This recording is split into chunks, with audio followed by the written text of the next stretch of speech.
हिंदू धर्म की कथाएं केवल देवताओं के युद्ध, तपस्या या वरदानों तक सीमित नहीं हैं। इन कथाओं में भावनाओं, इच्छाओं और संघर्षों का अद्भुत चित्रण भी होता है। ऐसी ही एक कथा है देवी तारा और चंद्रदेव की, जो प्रेम, अधिकार, मर्यादा और विवेक का सम्मिलन है। इस कथा में कोई खलनायक नहीं, केवल परिस्थितियां हैं जो देवताओं को भी उलझा देती हैं। तारा कोई साधारण देवी नहीं थी, वह देवगुरु बृहस्पति की पत्नी थी।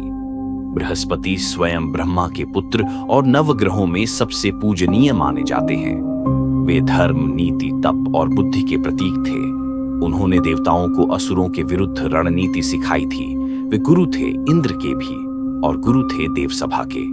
तारा उनकी पत्नी थी, एक अद्वितीय सौंदर्य की देवी, जिनका तेज, आभा और रूप अतुलनीय था। किंतु केवल सुंदरता ही नहीं, वह उच्च कोटि की ज्ञानी भी थी। उन्होंने ब्रह्मा से वेदों का ज्ञान पाया था। संगीत, काव्य, ज्योतिष और नृत्य में निपुण तारा स्वर्गलोक में सबसे आकर्षक और आदरणीय देवी मानी जाती थी। परंतु तारा के जीवन में कुछ अधूरा था। एक भावनात्मक स्पर्श, एक कोमल संवाद, एक प्रेम जो केवल कर्तव्य पर आधारित न हो। चंद्रदेव, जिन्हें सोम, इंदु, निशापति आदि नामों से जाना जाता है, देवताओं में सबसे सुंदर और आकर्षक माने जाते थे। उनका सौंदर्य इतना मोहक था कि अप्सराएं तक मोहित हो जाती थीं। उनके मन में कोमल भावनाएं थीं। वह कविता, संगीत, कला और भाव प्रवणता के प्रतीक थे। चंद्र की प्रकृति चंचल थी, परंतु उनके भीतर एक अद्भुत कोमलता थी, एक सृजनात्मक वेग। उनका मन रिश्तों को केवल कर्तव्य से नहीं, भावना से जोड़ना चाहता था। एक बार स्वर्गलोक में ब्रह्मा द्वारा आयोजित एक यज्ञ हुआ, जिसमें सभी प्रमुख देवता, देवियाओं, आश और सिद्धगण एकत्र हुए। उस सभा में तारा और चंद्र आमने सामने आए। दोनों की दृष्टि मिली और कुछ ऐसा हुआ जिसे शब्दों में बांध पाना कठिन था। तारा ने उस चंद्र की ओर देखा जिसकी शीतलता मन को शांत कर दे, और चंद्र ने उस तारा को देखा जो उनकी कविता की प्रेरणा बन सकती थी। वह कोई साधारण आकर्षण नहीं था, वह आत्माओं का संवाद था। इसके बाद चंद्रदेव का मन विचलित हो गया। वे रात्रि को आकाश में जब निकलते तो तारा को निहारते रहते। उनकी चंद्रिका अब केवल आकाश को नहीं, तारा की बालाओं को स्पर्श करना चाहती थी। उन्होंने तारा को कई बार संकेत दिए, कभी गीतों में, कभी पुष्पों की गंध में, कभी मंद शीतल हवाओं में। तारा समझ रही थी, किंतु वह एक पत्नी थी, धर्म पत्नी, देवगुरु की पत्नी। उनका हृदय चंद्र की ओर खींच रहा था, किंतु उनका विवेक उन्हें रोकता।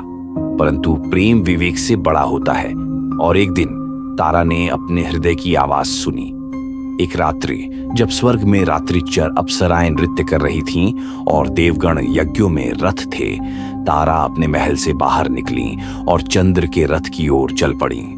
चंद्र उनके स्वागत में खड़े थे।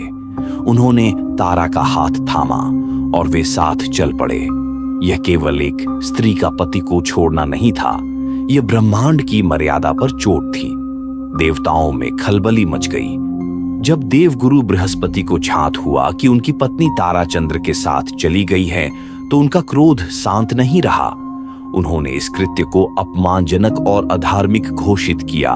उन्होंने इंद्र, वरुण, अग्नि, यम और अन्य देवताओं से सहायता मांगी। देवसभा में इस पर गहन चर्चा हुई। ब्रह्मा ने इसे सृष्टि संतुलन पर संकट बताया। विष्णु ने स्थिति को शांत करने का प्रयास किया। देवताओं ने चंद्र को चेतावनी दी, या तो तारा को लौटाओ या युद्ध के लिए तैयार रहो। चंद्र ने उत्तर दिया, मैंने तारा को बलपूर्वक नहीं ले जाया। वह स्वेच्छा से मेरे पास आई है। यदि यह अधर्म है तो उसका निर्णय स्वयं वह करे। स्वर्ग में दो गुट बन गए। एक बृहस्पति के पक्ष में था, जो धर्म, मर्यादा और आशी परंपरा को मानता था। दूसरा चंद्र के पक्ष में था, जो प्रेम और भावनाओं की स्वतंत्रता का समर्थन करता था। युद्ध का वातावरण बन गया। ब्रह्मा ने इस विनाश को टालने के लिए हस्तक्षेप किया और कहा, तारा, स्वयं निर्णय लें कि वह किसके साथ रहना चाहती है। अब सबकी निगाहें तारा पर थीं। वह गर्भवती थी। उनके गर्भ में एक दिव्य बालक पल रहा था। वह चंद्र का पुत्र था। बृहस्पति ने कठोर स्वर में पूछा, यह बालक किसका है? तारा। तारा ने शांत और गंभीर स्वर में उत्तर दिया, यह बालक चंद्र का है और मैं भी उन्हीं की हूं। किंतु मैं जानती हूं कि मैंने सामाजिक मर्यादा का उल्लंघन किया है, इसलिए मैं धर्म के प्रति अपनी जिम्मेदारी स्वीकार करती हूं और बृहस्पति के पास लौटती हूं, परंतु यह बालक चंद्र का ही कहलाएगा। कुछ समय बाद तारा ने बुध को जन्म दिया। वह न केवल अत्यंत तेजस्वी थे, बल्कि इतने मेधावी थे कि उन्होंने नवग्रहों में अपना स्थान बना लिया।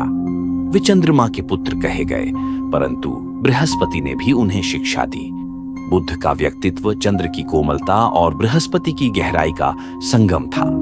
उन्होंने बुद्धि, तर्क और विज्ञान में अद्वितीय योगदान दिया। वह बाद में बुध ग्रह के रूप में पूजनीय बने और उन्हें व्यापार, वाणी और तर्क शक्ति का अधिपति माना गया।